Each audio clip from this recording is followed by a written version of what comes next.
Welcome back to our channel movie man sir. అందరూ ఎలా ఉన్నారు? ఈరోజు మళ్ళీ ఒక కొత్త ఇంట్రెస్టింగ్ వీడియోతో వచ్చేసానండి. అదే బాక్ మూవీ రివ్యూ.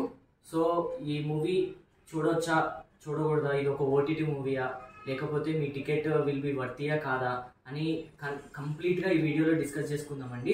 అంతకుముందు ఎవరైనా మన యూట్యూబ్ ఛానల్ని సబ్స్క్రైబ్ చేసుకోకపోతే సబ్స్క్రైబ్ చేసుకోండి, కింద ఉన్న నోటిఫికేషన్ బార్ ఆన్ చేసుకుని పెట్టుకోండి.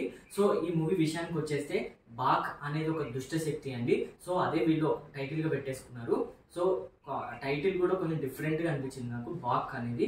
సో ఈ మూవీ విషయానికి వచ్చేస్తే బాక్ అనే దుష్ట శక్తి ఓషన్లోకైనా లేకపోతే బయటైనా జీవించగలదు. అది మనుషుల్ని చంపేసి దాని శక్తి అనేది పెంచుకుంటూ ఉంటుంది. అది ఎలా అంటే, ఇప్పుడు ఎవరినైనా చంపేసి వాళ్ళ రూపాన్ని ధరించుకుని సో వాళ్ళ ఫ్యామిలీ మెంబర్స్ దగ్గరికి వెళ్ళి వాళ్ళందరినీ చంపేస్తుంది అనమాట. సో ఇది పూర్వమే మన పూర్వీకులు దీన్ని అరికట్టాలని చెప్పేసి అప్పుడే దీని పవర్స్ అన్నిటినీ తీసేసుకుంటారు. సో తర్వాత మళ్ళీ కొన్ని ఇయర్స్ తర్వాత ఒక బ్రాహ్మణుడు వల్ల ఇది మళ్ళీ బయటపడుతుంది అనమాట. సో బ్రాహ్మణుడు వాళ్ళ కూతురిని చంపేసి వాళ్ళ కూతురు వాళ్ళ ఫేస్ని ధరించేసుకుంటుంది.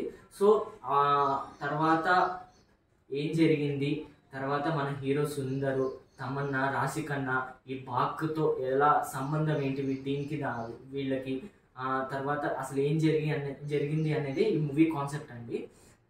సో మూవీ చూడొచ్చా చూడకూడదా అంటే, so your ticket will be golden worthy అండి. సో నాకైతే చాలా బాగా నచ్చింది. రీసెంట్గా మనం హారర్ కామెడీ మూవీస్ చూసి చాలా రోజులు అయిపోతుంది. సో ఈ వీకెండ్కి మన ఫ్యామిలీ మెంబర్స్ అందరితో కలిసి ఈ movie one of the best feeling అవుతుందండి. సో మనం డబ్బులు ఖర్చు పెట్టిన దానికి ప్రతిదానికి ఒక అర్థం ఉండాలి. సో ఈ మూవీకి వెళ్తే మాత్రం మన టికెట్ విల్ బి వర్తి అండి. సో నాకైతే చాలా బాగా నచ్చింది. సో దీని పాజిటివ్స్కి వస్తే, సో తమన్నా గారి యాక్టింగ్ ఈ మూవీలో చాలా బాగా యాక్ట్ చేశారండి. సో తను ఒక సిస్టర్ రోల్, ఒక మదర్ రోల్ చాలా అంటే చాలా బాగా అనిపించింది. ఇంకా తమన్నా గారి కూతురు చిన్న పాప, తాను కూడా చాలా బాగా యాక్ట్ చేశారండి. తను నవ్వుతుంటే చాలా బాగా అనిపించింది. ఇంకా స్టోరీ కూడా ఒక ఫ్రెష్ కాన్సెప్ట్, స్టార్టింగ్ నుంచే ఒక ఇంట్రెస్టింగ్గా ప్రొసీడింగ్స్ ఒక ఇంట్రెస్టింగ్గా వెళ్తూ ఉంటాయి. చాలా బాగా అనిపిస్తుంది, మనకి ఎక్కడ ల్యాగ్ అని కూడా అనిపించదు. సో చాలా అంటే చాలా బాగా అనిపించింది. దీని నెగిటివ్స్కి వస్తే, సో మనకి అందరికీ తెలిసింది ఇది ఒక చిన్న బడ్జెట్ మూవీ అని చెప్పేసి. సో దీని ప్రొడక్షన్ వాల్యూస్ అక్కడక్కడ కొంచెం బాగా అనిపించింది. రెస్ట్ ఆఫ్ ద థింగ్స్ చాలా బాగా తీసుకెళ్లారు.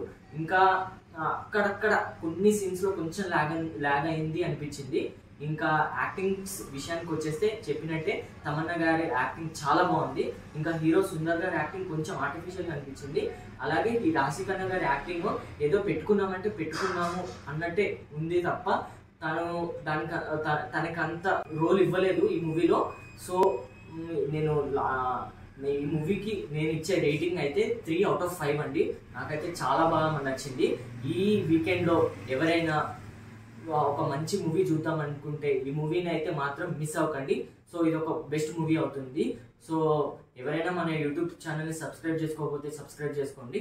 Thanks for watching. బాయ్.